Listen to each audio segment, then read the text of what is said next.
Abimael is not a name commonly found in primary school registers. However, in the Bible, there is one individual identified by this name, first seen in Genesis 10 and later in 1 Chronicles. He doesn't appear to be particularly famous, or infamous, for that matter. Nonetheless, any person mentioned in the Bible has significance, regardless of whether they're merely a name in an extensive genealogy or the title of an entire book. Every life offers us a lesson from God.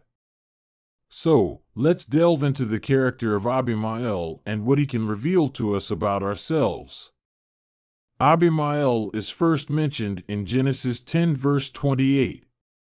His name translates to father of male, suggesting he had a son named Male, though the genealogy doesn't specify this.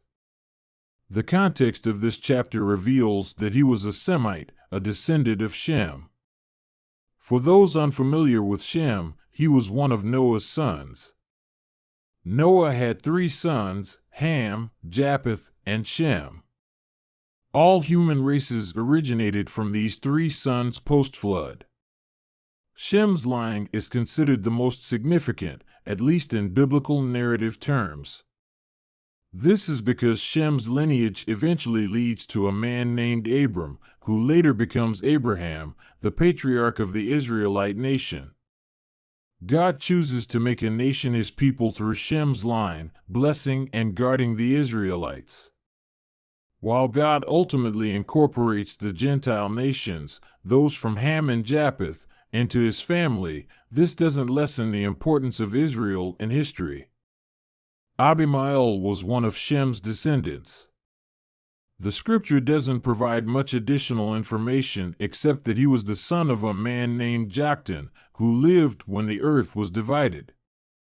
Nations were beginning to expand and separate during Joktan's time. Joktan may have been the inaugural king of present-day Yemen. Abimael might have been of royal lineage.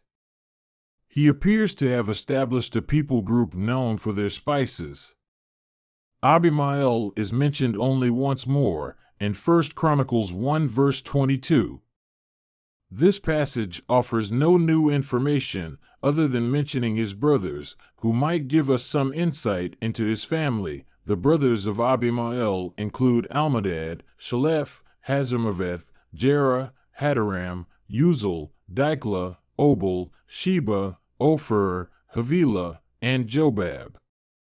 Almodad, whose name signifies God is beloved, is believed to have established a tribe in southern Arabia, although the exact tribe is a matter of scholarly dispute. Shalef, whose name translates to drawing out, is also believed to have founded a tribe, possibly in what is now Yemen. Hazarmaveth, named Dwelling of Death, is associated with a southern Arabic kingdom, likely in the Hadramaut region of South Arabia.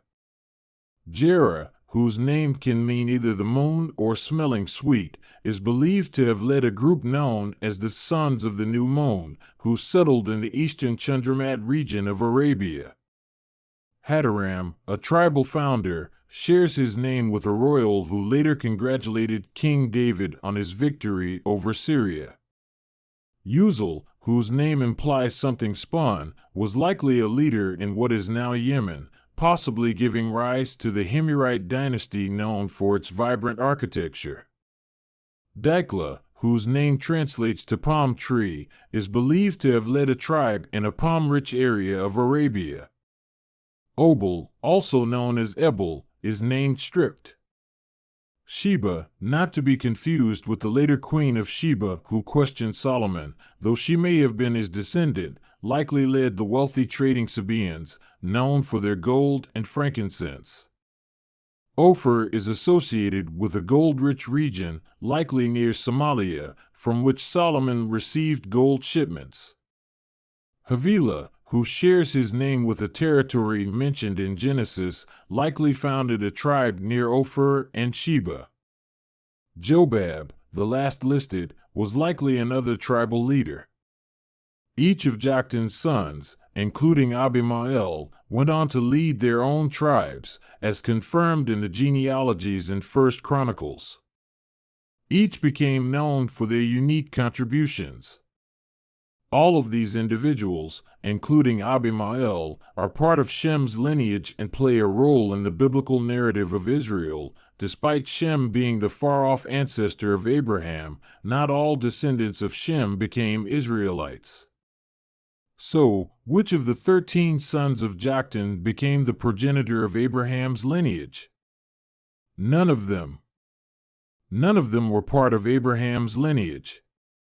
Terah, Abraham's father, was the son of Nahor, who was the son of Serug, who was the son of Ru, who was the son of Peleg, who was the son of Eber, who was the son of Shelah, who was the son of Arphaxad, who was the son of Shem.